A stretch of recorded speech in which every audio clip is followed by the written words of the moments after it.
Am I the a-hole for not sending Coworker my template after he basically used my stuff in a meeting and didn't mention I helped? I, 28 male, work on a small team, and there's a newer guy on our team. I'll call him Joe. We sit near each other, and our work overlaps a lot, so I've helped him out here and there.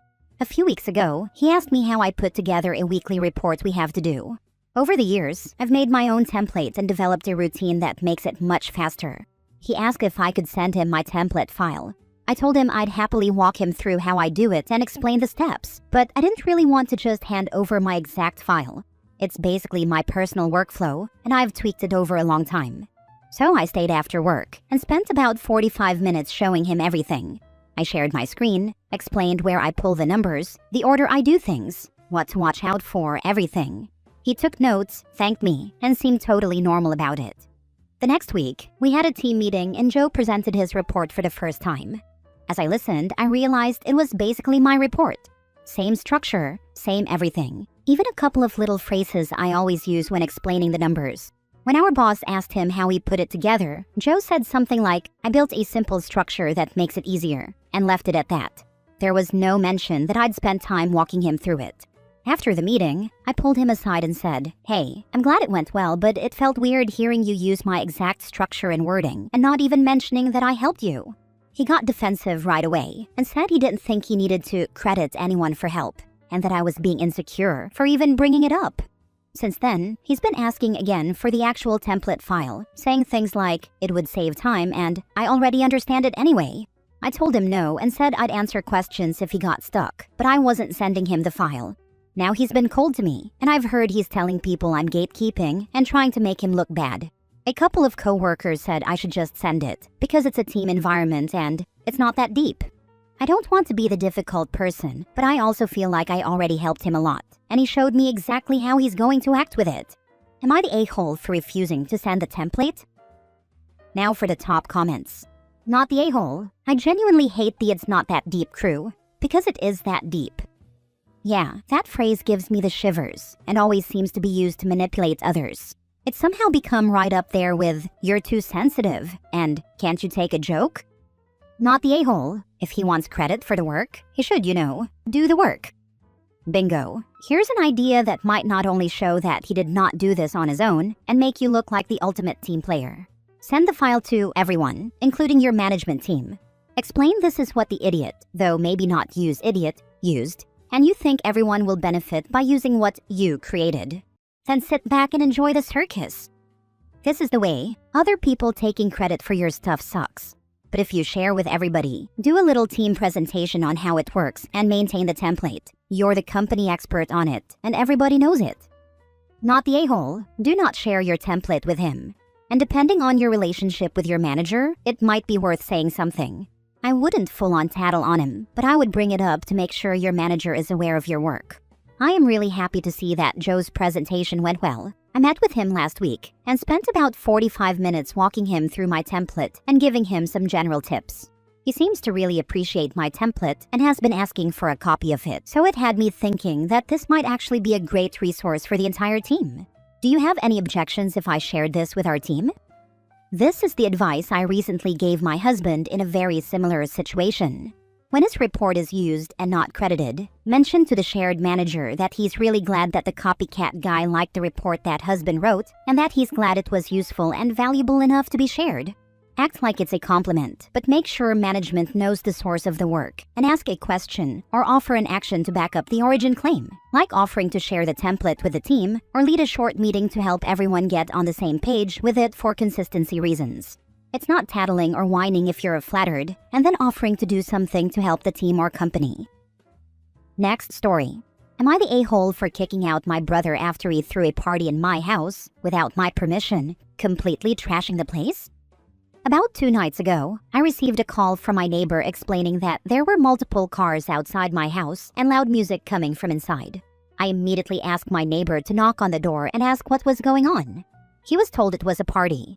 I was out for the night with my girlfriend and was absolutely furious, as we had previously made it clear, no parties unless I give permission. A little backstory, my brother broke up with his girlfriend, whom he was living with, and we gave him a room in my house until he saved up money from his job to find his own place. We had some basic rules, like cleaning up and helping out around the house. Anyway, I thanked my neighbor for notifying me and immediately went home. When I arrived, the music was still loud, and I walked into a dirty house with glasses everywhere and a bunch of drunk men and women. I immediately found my brother and shut it all down. Once everybody had cleared out, we had a massive argument, and I ended up kicking him out that night. The living room was completely trashed, with one of the glasses shattered all over the floor and alcohol spilled everywhere. The next day, my brother called me and we had another argument, with him calling me an ignorant a-hole and insulting me. Am I the a-hole for kicking him out in the middle of the night? Not the a-hole. Congrats to his ex for breaking up with him, though. She dodged a bullet. I agree, even if he's my brother. Listen, you are not responsible for the fact that this person just happens to be born from the same parents you have. Some people are dumb, period. I feel the answer here is obvious, but I understand the need to feel validated in your reaction. Not the a-hole. Your brother never should have thrown the party, and I think the consequences of doing so was pretty fair. Thank you. I just needed an extra opinion on the whole situation. Is your brother perchance a high school junior instead a grown man who had a live-in girlfriend? Because that's the age that usually does this nonsense. He's 19, so surprisingly he's an adult. For the sake of argument, if one wants to hold a party at a property they own and is unconcerned if their place gets wrecked, then I suppose that's a weird flex. But morally okay, it's their place. If a tenant decided to do this, then the tenant would catch hell from their landlord, and properly so. Renting a property does not make your home your property. If a guest decided to hold a party at someone else's place and was unconcerned if the place got trashed, then I suggest that person read the Odyssey. Not James Joyce's Odyssey, but Homer's. A large number of very bad guests were dealt with summarily. If a guest decided to do this at my place, whether I was a landlord, tenant, or sibling, I would acknowledge that I am not Odysseus, but I would still kick said guest's ass to the curb.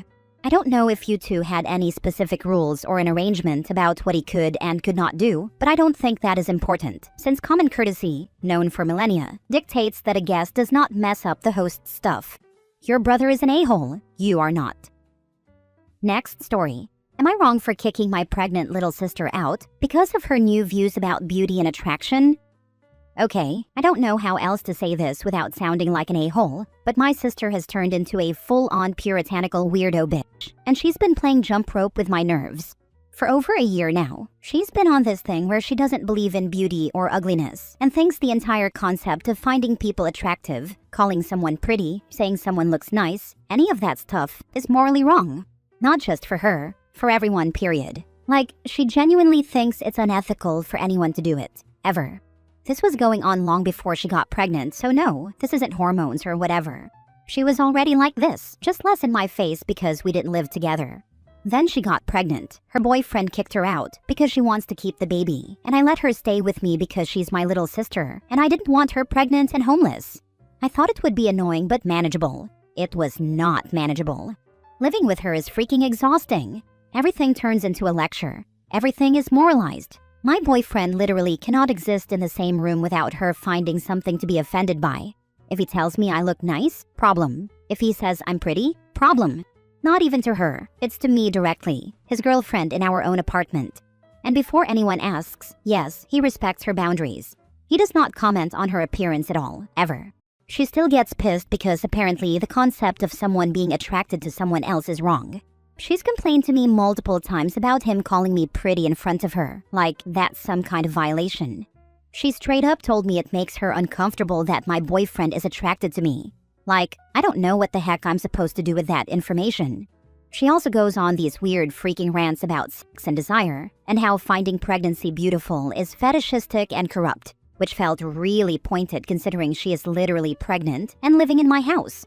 It's like living with a damn shaker. I tried talking to her. I asked her to stop commenting on my relationship and keep this stuff to herself while she's staying with me. She said she can't, because it's harmful to let people engage in that kind of thinking unchallenged. So basically, she sees it as her moral duty to be freaking unbearable. At a certain point, I just couldn't do it anymore. I was uncomfortable in my own home, walking on eggshells, feeling judged every time my boyfriend said something nice to me. So I told her she couldn't stay anymore. I didn't toss her out immediately. I gave her time, but I told her she needs to find somewhere else.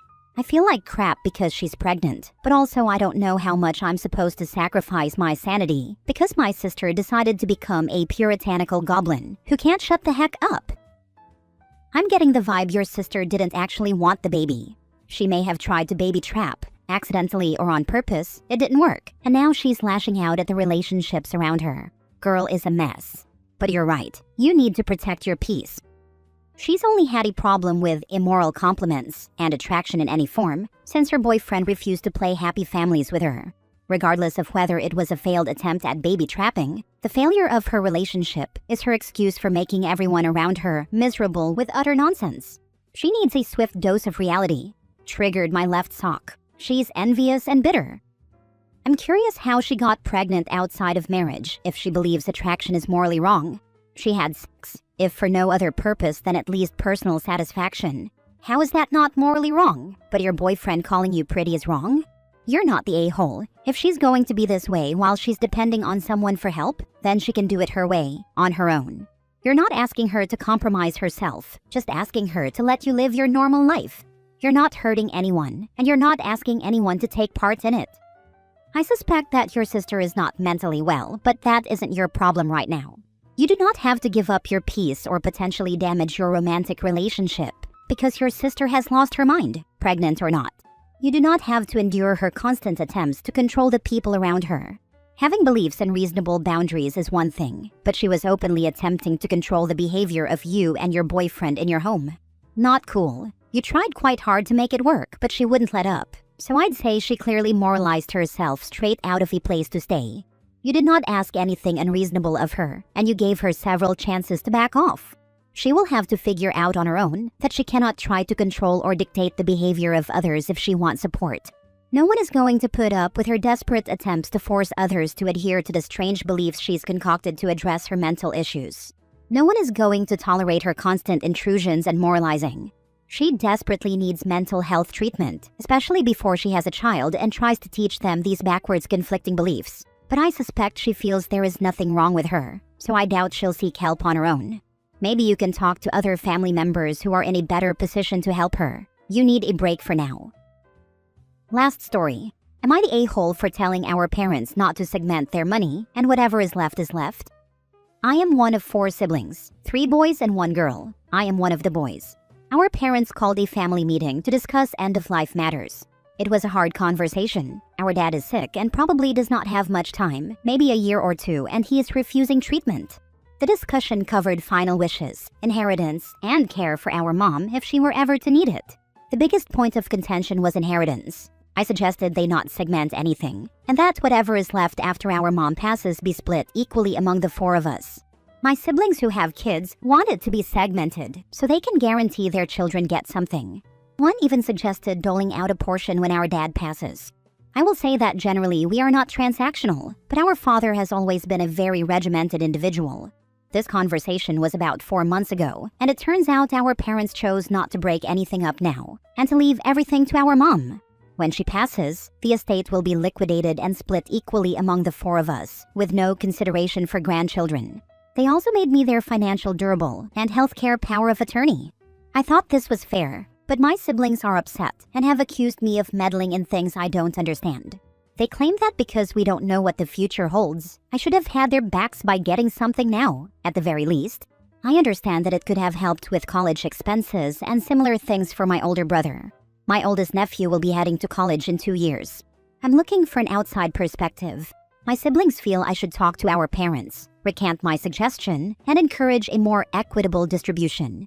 They seem to be under the impression that, had I not said anything, that is what our parents would have done. I don't know, but I'm open to outside opinions. Am I the a-hole here? Nope, not the a-hole. Her money is for her benefit and her benefit only. If you are in the US and your mom's health declines within 5 years, stroke, heart attack, traumatic brain injury, etc., and she doesn't have enough money, government insurance to pay for a nursing home has a look-back period. They will not pay if they see that assets or money were given away within 5 years, until the dollar amount of what was given away is spent toward the cost of care. In other words, you kids would have to pay back, toward the nursing home bill, whatever you were given early. I don't think inheritance would impact the 5-year look-back, but that is something to consider, and I will look into it. Though to be frank, I would go bankrupt before I left our mom in that position. Not the a-hole. Your siblings, however, are disgusting individuals. Your parents' money is exactly that. Your parents, and your mother may need it for her future survival, medical care, or if she is lucky, travel and enjoyment, as is her right. I agree. Who even makes this an issue when their parent is dying? I wouldn't be able to care about inheritance at this time. His mother deserves the money, so she's taken care of for the rest of her life. People with kids can become so entitled. They chose to have children, so that's their problem now. It is not the responsibility of parents to provide for grandchildren. Those children should be provided for by their own parents. If your siblings want more money, they will need to earn it themselves or take out loans for their needs. Your parents chose to have their estate divided among all of their children. Your siblings need to accept that parents can decide how they want their estate distributed. Side note, your parents could have left everything to the local animal shelter and the siblings would get nothing. So they should be grateful that they will get something when their parents have passed away. Please be sure an inventory is included with the end-of-life documents to reduce any squabbling or outright fraud attempts when the time comes, because it seems as though your siblings are upset about not getting paid now. You are not the a-hole for suggesting your parents have their estate split equally among their children.